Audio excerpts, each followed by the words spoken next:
Welcome to our World Cup preview here on Free Super Tips. A fascinating market to look at now is the Golden Boot. We all love cheering those goals as they go in, but who's going to score the most goals? Who's going to see the net bulge the most in the World Cup? A fascinating market as well. I think I'll start with Ray Parlour, a man who scored a few goals in his career. Always a popular bet, this. I mean, the likes of Messi, Ronaldo, obviously familiar names to the top. I think Lionel Messi is about the 9-1 favourite currently, Ray, for this market. Yeah, I think a lot of punters will be on Messi. He's so influential for their team. Looks like they could get Spain, though, in the quarters, which might be a difficult game and they could go out. So I think punters will be looking who can go the furthest in the competition. So it's a really tough one to call, this one. I'm looking at Jesus. I think Brazil might have a good tournament. Do you think they might just share the goals around a bit more, though? The problem is that, but I think he might be the main man up there, and he's got so much firepower behind him. If he can get opportunities. Werner as well from Germany. I've tipped Germany to win the tournament, so I've got to look at the German. Thomas Muller's always been a great player to score from midfield, just behind as well. Again, might be the opportunity where they share the goals around a little bit more on that German side. So I think I'm going to probably go each way on Jesus and Werner for me. They're pretty big prices. I'm not too sure what price 16 they're both. 16 to 1s, and hopefully one of them can come in and. Well, if they can have good tournaments, Brazil and Germany. Okay. I'll be hoping one of them sort of teams will get into the final, and maybe one goal wins it for me in the final. Okay, so you're going to split stakes. Then you're going to have Jesus for Brazil and Timo Werner for Germany. 16 to 1, the two of them. Yeah, I think I'm going to try and stick with that. And a lot of the obvious choice will be Messi, but I'm going to try and get a little bit more of an outsider. Do you think you have to have somebody on penalty duty? Obviously, that's another factor, isn't it, to think about? Yeah, it's going to be very important because I'm sure the refs will be, pretty. Well, hopefully there's no diving. You'll look at it and they're disciplined. They'll be saying, well, any sort of tug of a shirt. I'm looking at set plays mainly because we know how much grappling goes on at corners, and I think the refs might clamp down on it in this World Cup. Okay, but you're thinking Messi will score goals, but he won't quite manage to be. Well, it's all about how far they get in the tournament. Yeah. If they can get to the quarterfinals against Spain and they can turn Spain over, which on their day capable of doing, then Messi will be the obvious choice for me, yeah. They got to the final last year, 2014. Messi finished third, I think he got 4. He scored all 4 of those goals in the group stage and didn't score later on in the tournament. Another thing to mention, Steve, in this market, I always look at the 3rd and 4th place playoff. 3rd and 4th place playoffs is littered with goals. Yeah, nobody's really that bothered. And it's very important indeed. You get hat-tricks, can't you? If you look at the 2010 World Cup, Anthony, Forlan, he was in the 3rd place. He scored in the 3rd place playoff. Muller tied with him as well. He scored in the 3rd place playoff as well. Closer won it in 2006. Scored 2 or 3, didn't he? I think, and Schuka, we were talking about earlier, he also scored in the 3rd place playoff as well. If you look, you obviously want a team to go far. From a top goal scorer backer, you'd be happier if your player, unless he was rested or injured or whatever, you'd be happy for them to go to the 3rd or 4th place playoff because you know that given the chances, they're going to score goals. I think the group stages you've got to look at as well. I think group stages is so important. The big hitters, if you like, if they've got a weaker group than others, then that's when they get the goals. That's the key component. That's when they can get hat-tricks and win games 5-0. And that's when you get the goals on the board. And you're not always linking the top scorer. I know that in 2002, obviously, big Ronaldo was the top scorer, wasn't he, for Brazil? Brazil won the tournament that year. But you're not always linking the winning nation, are you, with providing the top goal scorer? It doesn't always work not at all. Not at all. So last year was James Rodriguez. He scored 3 in the group, and he scored 2 in the last 16 and got 1 in the quarter-final. So there, Muller, who Ray was talking about earlier, he got 5 the last World Cup. He scored a hat-trick in the first game. You're obviously looking at your slip thinking, oi, oi. Yeah, we've got a chance here. And he got 4 in the group and then got 1 in the semi-final.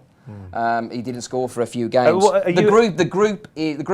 2 things I would look at is the group, and a massive advantage, of course, will be penalty takers as well. So we're 9-1 the field. There's no massive standout.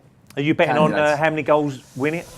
Or not? Well, no, we know. I'm sure we'll look at 5 or 6 wins it normally. Yeah. It was 6 last year. It was dead heated 4 times the time before. 5 before that. Ronaldo got 8 in 2002, and Davor Suker got 6. So 5 or 6 you're looking at, and you want a penalty taker, and you want a weak-looking group, Anthony, to get you up to an absolute flyer, because all the past winners in recent years have scored in the group stage, which is quite. So you're happy to lay Messi at 9-1. Then you're thinking single-figure odds. You try and take him on. I think so. I think the panel would agree that there's some negatives towards Argentina, and although he will be on penalties, I would assume his penalty record is pretty poor for a striker of his world-class ability. He will be on free kicks as well. His free kicks are obviously good as well. I think you'd be happy to. I know you're bold saying you're happy to lay Messi at 9-1, but I definitely would be. Okay, Dean, I'll get your thoughts. I know you've got somebody lined up, haven't you? A big price perhaps in this market. Yeah, I mean, he's not our main bet, but of the outsiders, we quite like Isco. Now, 66. okay, yeah, he's not going to take the penalties, but we like Spain outright. I'll tell you who'll think take them for Spain, penalties. Ramos. Which is a bit of a blow for me. Sorry to butt in, Dina, but That's all right. David Silva as well has also had a brilliant qualifying and scores 1 in 3 for Spain, which is an incredible record as well. And I'm talking about Morata, I'm talking about Aspas. There are so many for Spain that you could pick out. They share their goals around, yeah, they don't do, they? yeah. But Isco, he has got 8 in his last 9 for Spain. You know, he's probably going to be one of the more forward players in the side, isn't he, behind the front man. Yeah. We think they're going to go deep, you know, well, we think they're going to win it. So, you know, he's going to play in the 7 matches, which is a big bonus. He might not win the Golden Boot, you know, but 66-1, bit of each way. He'd be our value with the long shots because he plays for a team that we think is going to play 7 games, basically. No one's mentioned the player I fancy for this, Antoine Griezmann. I think you're 12-1 bet 365. I think he's the outstanding player. Whereas I think Germany will share the goals around. I think Brazil might do as well. I think he is France's main striker, isn't he, Dean? He scores a lot of goals. He's a brilliant player. Without doubt. Yeah, it was literally just the odds slightly put us off because what did you 12-1. 12-1. Yeah, I mean, Too short now. You have a bit short. Not only that, as we Could fill his discussed boots earlier, France could go out at any given moment. I just think the group. I could just see him scoring plenty against Australia. Yeah. I can see him getting a few against Peru. Well, that's why the player that we like is in a group where he could literally fill his boots, and that's Romelu Lukaku. Okay. You know, he's in with Panama, Tunisia. The service he's going to get from Hazard and De Bruyne compared to, you know, playing for Park Your Bus Man United. I mean, we're Man U fans. The frustration of watching him up front, not getting the service all season. I think he's had a very good season, hasn't he? I think he's a superb player. Price, 21. He's in the prime of his life, 24 years of age. He's playing for Belgium, who we think we could go, you know, very deep in the tournament. He's got 33 goals in 66 matches for Belgium, but when you actually look at that a little bit closer, he's actually got 22 in his last 24. So a lot of those caps were when he was a 19, 20-year-old. He's approaching his absolute peak. He's got Hazard and De Bruyne to assist. He's in a weak group. I think the only negative is he don't take the penalties, but at 20-1, he's our main bet for the Golden Boot. Steve, any thoughts? You saw a lot of Lukaku in his West Brom days. Yeah, great. Clearly, striker, isn't he? Clearly great for us. Didn't play a lot. He was used a lot off the bench at the Albion, but he's kicked on to be a very good goal scorer. And I could agree with you, Dean. You know, I think 4 places, 20-1. If you're expecting Belgium to go far, then and then it could be the one a little bit of negativity towards him not being on pens, of course. And if I fancy England to win the group, then maybe I should be looking towards Harry Kane. Maybe at 16-1. Bit of a. Does this England side score enough goals? Will they score enough goals? Well, I think the bet was England, Harry Kane top goal scorer for England, which was 6-5. I think that's he takes penalties for England, and I can't see that many more. I know Sterling will put him close, but I think Harry Kane's the out-and-out striker for England, and I think that's great value, 6-5. Because in one of the other sections where we discussed the England group games, we were going for a lot of 1-0, 2-0s against your Tunisias, weren't we? So.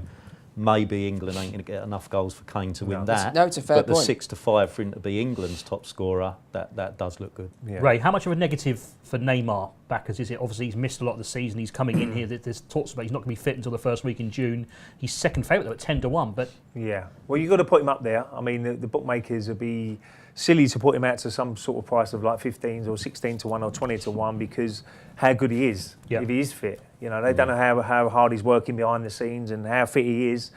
You know, you can train as much as you like, but it's nothing like game time that you need to make sure you're properly match fit. But if he comes into that first game and he's pretty sharp, then you know a lot of backers out there will be looking at Brazil to go a long way. I've gone Jesus because of the factor that Neymar is probably you're not guaranteed that he's going to play early and he'll be rested as well. You know, if they get through very comfortably in the group, the last game he's guaranteed not to play. So you've got to look at that situation as well when they're going to be resting players and You know, if you're going for the Golden Boot, you want him to play every single minute on that pitch to give you a good chance of winning it. But I'm looking at Timo Werner angle, so I like the thought he's going to have like Sane and Ozil behind him, isn't he? I mean, he will be popular. You can see Timo Werner getting a lot of goals. Sane's been one of the players of the season for Man City. Ozil with his Germany shirt on, he's fantastic.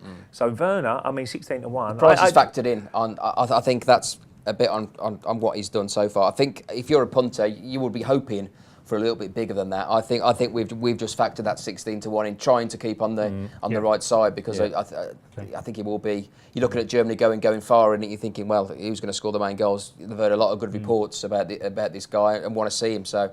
Yeah. And I also think I've gone for Germany to win it, so I think Muller's a great. Yeah, I was just going to say. I mean, you can't start giving out too many. I mean, obviously Lukaku's our main bet, but Muller around 33 to 1. I mean, he knows how to score goals in big competitions. Yeah. And he always seems to pop up at the right times. He's one of them sort of midfielders who makes the right runs at the right time. And he's another player. He will play 7 matches. They'll get to at least the semis, you'd imagine.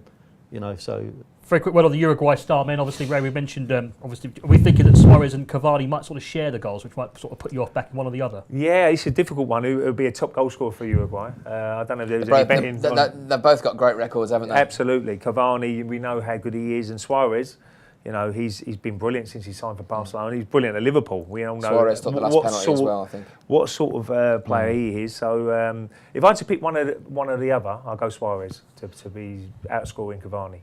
Okay, there's a few big names at big prices, aren't they? Looking down the list, I mean, if you fancy somebody, De Bruyne is 100 to 1, isn't he? For example, I mean, obviously, is that too big a price for Kevin De Bruyne? 100 to 1. You would have thought so, Anthony. Again, it's a shame he's not on penalties, really. And he's unselfish, though, isn't he? That's the thing. He's an unselfish footballer. You know, if someone's in a better position, a bit like you, Ray, you would have passed, wouldn't you? I'll always pass. Yes, I know you would. That's what I mean. You would. But you get your selfish players who, you know, live and breathe goals. More strikers. Yes. Strikers usually, you know, if they see the goal in sight, 70-80% chance of scoring, and they know they can pass it 100%, the guy score here, they'll always shoot. They'll have a go. Where the midfielders and De Bruyne's and people like that, they'll probably pass it to make sure he gets a tap in. So that's the difference in the mentalities of strikers and maybe midfielders. Okay, Dean, one of your favourite players, Cristiano Ronaldo, 14 to 1 for Portugal. I mean, you're expecting Portugal to have a good tournament. Do you not fancy him at 14s? Yeah, it's just the price, isn't it? Really, I think for something like this, you want. Personally, I want to be looking for something 20s or bigger. Not sure Portugal are going to score a hatful of goals. They're in the group with Spain as well. Just from a value point of view, I mean, listen, there's a dozen or more could win this, you know. But we've not mentioned the previous winner yet, Steve, have we? James Rodriguez is 66 to 1. I mean, I suppose you'll be sweet on that. Falcao's fit though, isn't he, at the moment? So. How old is Falcao now, though? He must be 78, I think, wasn't he? He's cracking on a bit. So I suppose we expected more goals from him. We're going to find another name in Hazard. I mean, he's going to be the penalty taker for Belgium. Yeah. And you know, he pops up 50 to 1. He pops up some goals. If we think Belgium's going to go a long way in the tournament, again, looking at that group, they should be qualified. I think they're Hazard and De Bruyne. They're the two that's going to make. You this probably have Hazard Lukaku. in front of De Bruyne, wouldn't you? Okay. So when Morata wins it, 33 to 1. Or Diego Costa wins it. I tell you what, when Morata's not even in the squad, that's when I'm going to get the rub, isn't it? Watch Twitter. Well, listen, he's carrying an injury, and if he starts, it'll be massive. But Diego Costa, 40 to 1 was my betting slip. Yeah. Right, Steve, final thoughts. We're going to one name, please. Who's going to win the Golden Boot of the World Cup 2018? It's this Cavani. Edison Cavani. Big price, 25 to 1. Yeah. Steve's fancy. Well, I've gone for Germany to win it. It's a little bit of a gamble, but I've gone Werner. For Germany. And a little saver on Jesus, maybe. Jesus, I think Brazil will have a good tournament as well. Okay, so it's Werner for Germany for Ray. Dean Goddard, I know you're a fan of the big man, aren't you? The big bull, Lukaku for Belgium. Romelu for us, 20 to 1. Cracking bet, actually, I think it's a good price. And Isco, if you want a bit of fun at 66, Isco. Okay, Red Rom for Dean. I'm going to go with Antoine Griezmann, only 12 to 1. I just want to see that Fortnite dance again that he keeps doing when he scores. So I'm looking forward to seeing the take the L's dance that Griezmann does. Probably gone over most of your heads, but that's a lie. Right. I'm like that. What does is that? Okay. Sit the joke. I'll leave the jokes to me, Anthony. I will do. Oh, that's, everyone's just switched off, haven't they? Okay, thank you very much for watching. That concludes the Golden Boot. Just confirm those recommendations once again. Steve Freeth has gone with Edison Cavani to be the top scorer in the World Cup at around 25 to 1 for Uruguay. Ray Parlour likes Timo Werner for Germany at 16 to 1 with a saver on Gabriel Jesus for Brazil at 16 to 1. Dean Goddard, Isco at a big price price, 66 to 1, but his main bet is on Romelu Lukaku at 20 to 1, and I'm all over Antoine Griezmann for France at 12 to 1. That's our thoughts on who might win the Golden Boot at the World Cup.